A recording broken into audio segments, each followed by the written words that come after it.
Hey guys, it's Adato, and today I'll be talking about Harry Potter and the Cursed Child. Don't worry if you haven't read the script. The first few minutes of this video are spoiler free. I'll let you guys know when to get out of here so that I don't ruin anything for you guys. So let's get into this. This is a play in London. If you don't know, you're buying the script to the play that's in London. So you're not buying a book, you're buying a script. This is a special rehearsal edition. The one that just came out is a special rehearsal edition, meaning that this is the script that they used during rehearsals, and then it got edited during previews so that what you see today in the production in London may not be exactly the same thing that you read. So I heard that next year they're coming out with a deluxe edition, which is the actual script that they're using right now. That doesn't mean it's a different story, that just means that some things probably got changed, some things got moved around probably. They saw what works, they saw what didn't work, so yeah. Another thing you should know before going into the script is that this is an idea created by J.K. Rowling, John Tiffany, and Jack Thorne. Then Jack Thorne wrote the script that you have in your hands or that you read or whatever. That's the script that Jack Thorne wrote. So this isn't entirely J.K. Rowling. This is J.K. Rowling and Jack Thorne and John Tiffany.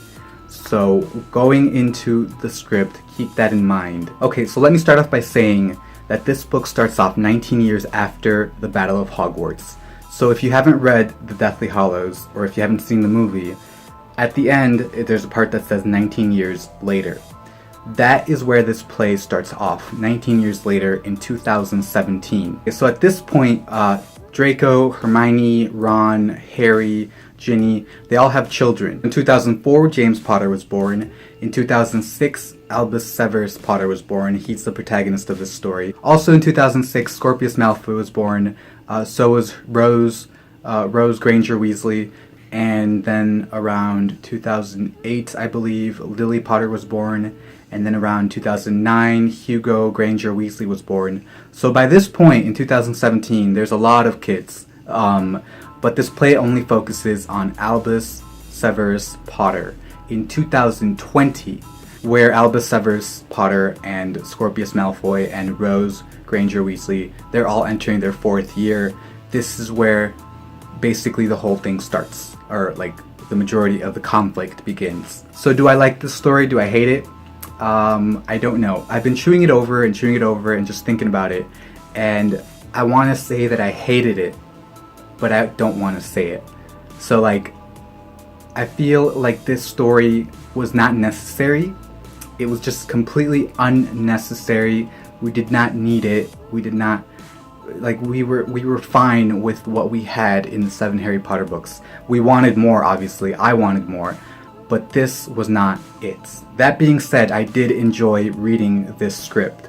I did have a good time. I did feel a sense of fulfillment. I did feel a sense of happiness while reading it. I laughed, I cried, and I just did not know what else to do. So would I recommend this book? Would I recommend it to a Harry Potter fan? Yes. I would tell that fan, that person, that if you could get a copy of this script, read it, enjoy the ride, and then just come up with your own conclusions. Now, I would also say that if you can't get a copy of this book, if you can't get a copy of this story, don't stress. Don't bother. Just let it go. Don't even worry, because in my opinion, this is optional reading. This is an optional addition to the Harry Potter series.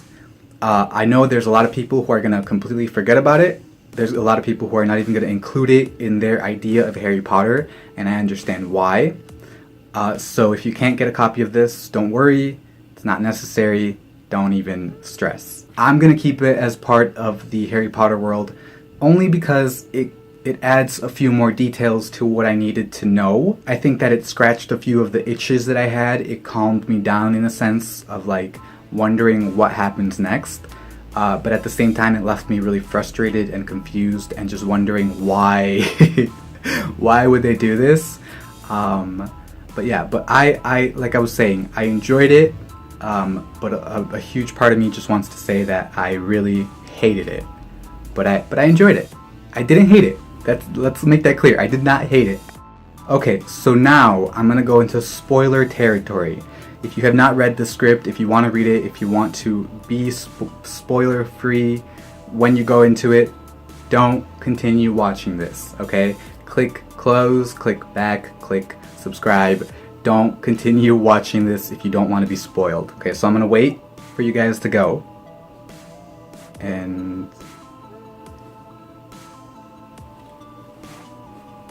it's like I had. Is there a moth? Oh, okay. Okay. Okay, ready?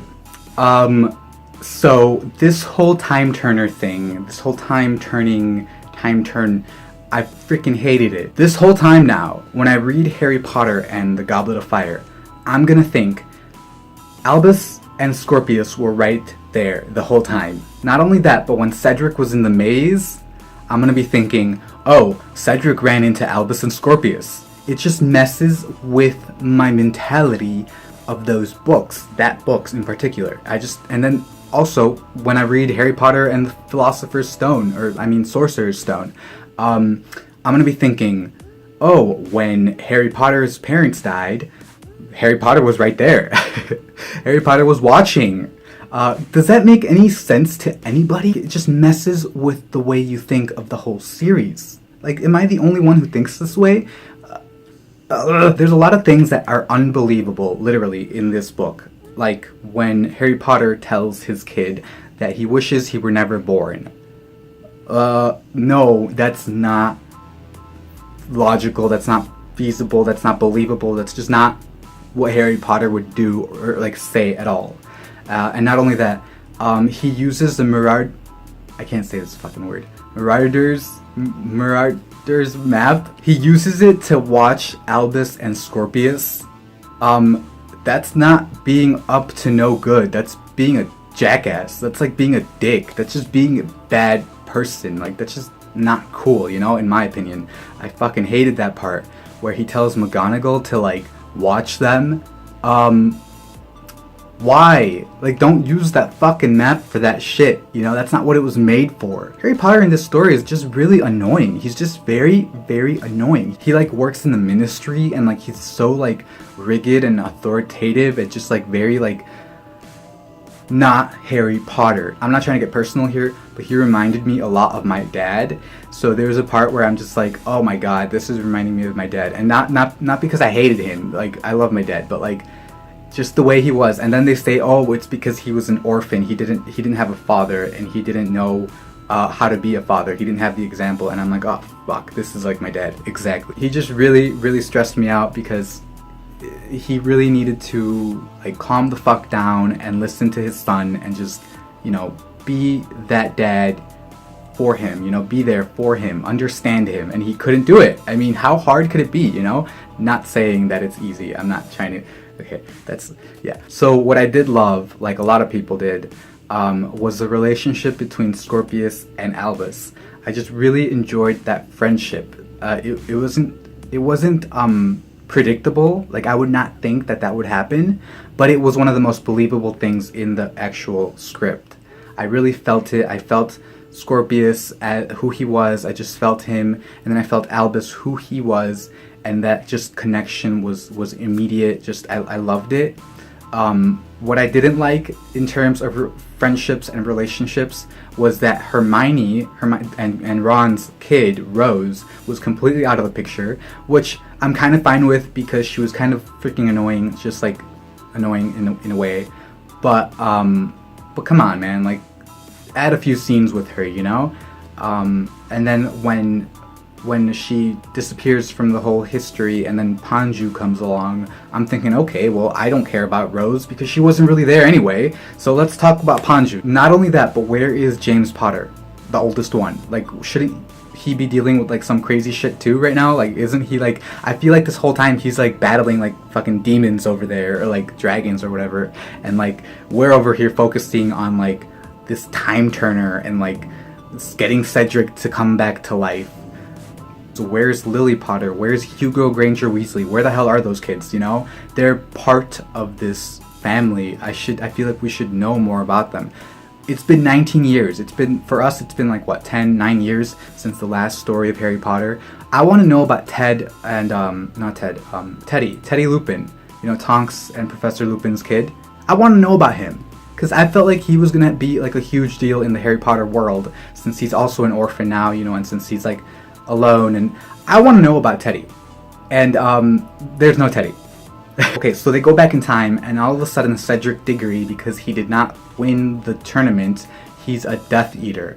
That just did not make any sense to me, because Cedric Diggory is not that type of person. I mean, he's a fucking he is not that type of dude, you know? Like, yeah, he could have been really cocky, or like he could have been like stupid or whatever, but like he's not the type of dude who just becomes a Death Eater, you know? Not in my book, not like in my mentality or vision of him. And then he kills Neville. Not only does he become Death Eater, but he kills fucking Neville. Why? And because he killed Neville, Neville couldn't kill Nagini, and because he couldn't kill Nagini, then Voldemort couldn't get killed, and then Harry dies. So Voldemort got what he wanted. He's like, he killed Harry Potter, he's at the top of like the world over here, and we're focused on these little kids at Hogwarts. Like, why?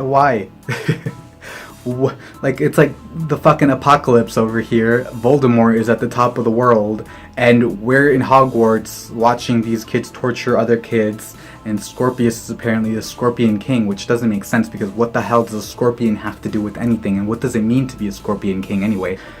Whew. The only good thing I liked about that part is that we got to see Snape, which, okay, I didn't like it because it's just stupid, but I liked it because we got to see him, and he got to know that Harry Potter understood where he was coming from, who he was, and actually named a kid after him. I like that. I like that Snape got to know it, even though it doesn't matter because that technically never happened. I like that. And then, so now one of the major things that I fucking hated about this was Delphi. Honestly, she was predictable as fuck. Like, right away when she's talking to Albus, and then Cedric's dad is talking to Harry, I'm thinking this bitch is bad. It's predictable. She's the bad person in this fucking story, right away. I didn't predict that she was Voldemort's daughter, because that would just be stupid to predict. But I also didn't think that Scorpius was Voldemort's son. I just thought that would be just a rumor. It's not true. Whatever. Even though rumors have like an origin, I just didn't think about that. Like, I didn't think that it would be such a fucking deal in this story. So apparently Voldemort has a kid. I don't mean to insult the writers, especially not J.K. Rowling. I don't mean to like be that guy, but I just think this was so dumb. Harry Potter killed Voldemort. The end. Done. That's it. So now here we go and have Delphi. Not only is she Voldemort's daughter, she's Voldemort and Bellatrix Lestrange's daughter. Apparently she was born like around 1998, right, like before the Battle of Hogwarts. Somehow Bellatrix Lestrange was pregnant this whole time. And when she's fighting, what's her name? Ron's mom, Mrs. Weasley, she was a brand new mother. So that's kind of fucked up. Okay, and then they go back in time. They keep going back in time, and then somehow they fix it all. Like, they go back in time, go back in time, go back in time. I think like twice, but like and no repercussions. They fixed everything. Like, they just fixed it all. And then the final time they go back in time, they go to 1981, October 30th, Godric's Hollow, where they're supposed to watch Voldemort kill Lily and James and just stand there. This messes with the origin of Harry Potter. Now, when you think of Harry Potter, the beginning, that little boy in the blanket, whatever, the adult Harry Potter, the 40-year-old Harry Potter was watching all this happen. It not only was Harry Potter watching, but Ginny was watching, and Albus was watching, like a fucking family trip over here, holding hands, watching people die. Like, maybe I imagined it wrong. Maybe I read it wrong. Maybe they weren't all watching the parents die. No, I thought that scene was just messed up. Another thing, I'm sorry, this is like a fucking rant right now, but another thing, Polyjuice Potion. You would think at this time, the year fucking 2020, you would think that the Ministry of Magic would have a way of detecting people using Polyjuice Potion. But no, Albus just walks right into the phone booth and, oh, welcome, Mr. Potter. Is that what who was he? No, Ron. Ron. Welcome, Ron. That's just kind of like, okay. And Aloha Mora. Apparently Aloha Mora opens every fucking lock in the world over here, even though you need a dramatic pause to like make it work. Cause there's a locked door over there. Oh no, what am I gonna do? Pause. What's gonna happen? Aloha Mora. Boom. Open. Even in the fucking ministry. Like, come on. And then, oh, like at the end where Delphi locks the door, Delphi locks the doors over here, and they can't open them from the inside. But then Albus comes outside, and then boom, opened. Come on, guys. Oh, and then it's the year 2020. Albus is missing his son, and so is Draco Malfoy missing his son. And then they find out that okay, they're back in time. They're 1981 over here. Send an owl to Draco. That we found his son. Send the fucking owl. Or how about you pick up the phone and call? I mean, you're not in Hogwarts. You're in your house. It's the year 2020. You know, like, you don't have to use a fucking owl. Or walk out the door. It's just frustrating, you know, like, these little things. I know you want to maintain the magic, but at the same time, when you try so hard to maintain this stuff, and you completely ignore the reality of the world, you kind of get out of the magic, you know? I mean, you go to the bank over here, Chase, you pop out your fucking quill. Like, okay, why? You know? Like, you could drive a fucking car over here and you can't use a cell phone? You know, you're not gonna use your fucking broom to go to Walmart. But okay, so like, I'm complaining about this crap, I'm like going on and on about how this was all stupid or whatever, but at the same time though, being back in this world was very satisfying, and just the fact that like, we have another story to read, and we have another like few hours of this world to enjoy. It just makes it really satisfying. So at the end, even though this was all kind of like ridiculous, and in a way it did feel a lot like fan fiction, it still satisfied that craving for Harry Potter.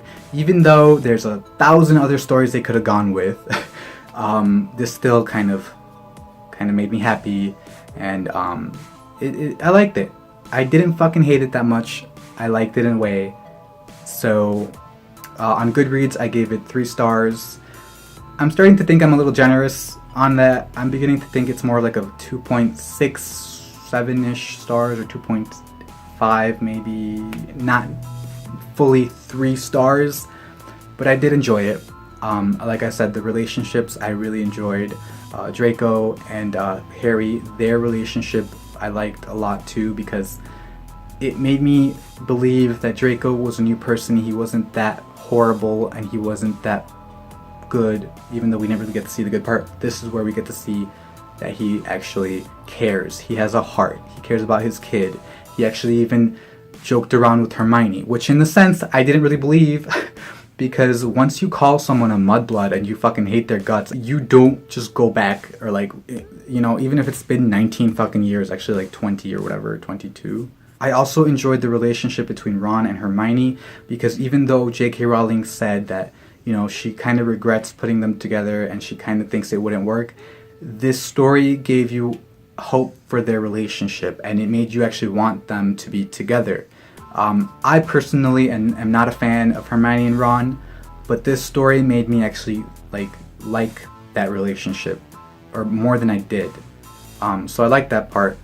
Albus and Scorpius, let's just say they're the best friendship that could have happened in this story. I really enjoyed that friendship. I really thought that the writing was leading us to believe that something was going on, like something beyond friendship was going on between Albus and Scorpius. I really thought that they were going to end up like being together like a couple, And I would have liked that because it was very believable and it was very like heartwarming to see that kind of love, but it didn't go there. So that kind of was, I mean, that was kind of disappointing, but at the same time, it's like, okay, whatever, the story's not that great anyway. At the same time, though, I didn't really believe it would go there because, and this isn't to like sound like a dick or anything, but the Harry Potter world already has Dumbledore being homosexual. I don't think, in my opinion, I don't think they would add 2 more characters. You know, it's kind of like you see a show, and I'm not saying that the writers, J.K. Rowling or anyone else, was thinking this way, but like you see a show or like a commercial, you see like 5 white people, 1 Asian. They're not going to add 2 Asians, you know, or like 1 black guy and 1 Asian. They're not going to add like another, you know, Middle Eastern. They're not going to do that. They have their diversity, you know. So that's kind of what I sensed in this story. Like, yeah, I wanted it to go there and I had a feeling like it would, but then I thought about that. Like, no, they already have Dumbledore. I highly doubt they're going to add 2 more homosexual characters in this, or bisexual, I don't know. Or they're not going to add more. At least not at this point with these 2 characters. Even though it really did feel like it was going that way, and I really would have liked it to go that way, it didn't go. Anyway, now I'm rambling. So yeah, so let me end by saying that even though I didn't love the story, I really enjoyed the relationships between the characters. I really enjoyed the character development. Not so much Harry, but that's okay, whatever. A lot of the problems I have are with the writing. So not necessarily the idea, but the writing. It just wasn't there. So, and I'm not trying to say it was shitty writing, I'm just saying that it wasn't completely magical in the sense that Harry Potter should be. That being said, these were my opinions, only mine. I don't mean any hates, I don't mean any, you know, negativity. These were just my opinions, my thoughts, my beliefs on this script. You know, I'm gonna read it again, I'm gonna give it another shot, and when I read the whole series again, every time I read it again, I'm gonna include this script in it, you know. So don't hate me, please. I think I'm gonna end it here. I don't think I am. I'm gonna end it here. That's it for this discussion / review / rants. Spread it around, share it, send it to J.K. Rowling, Jack Thorne, John, Tiffany. Send it to them. Guys, I love you. Let me know what you guys think. I really want to know. Leave in the comments below your thoughts. Let me know if you haven't read the script, what will you do now? If I've spoiled anything, if you changed your mind, if you continued watching the video after the spoiler-free part. Let me know. Type in the bottom. I read English and Spanish, so if you want to type in a different language, there's also Google Translate, so I'll respond to you guys. Okay, so that's it. Take care, be happy, smile, ciao.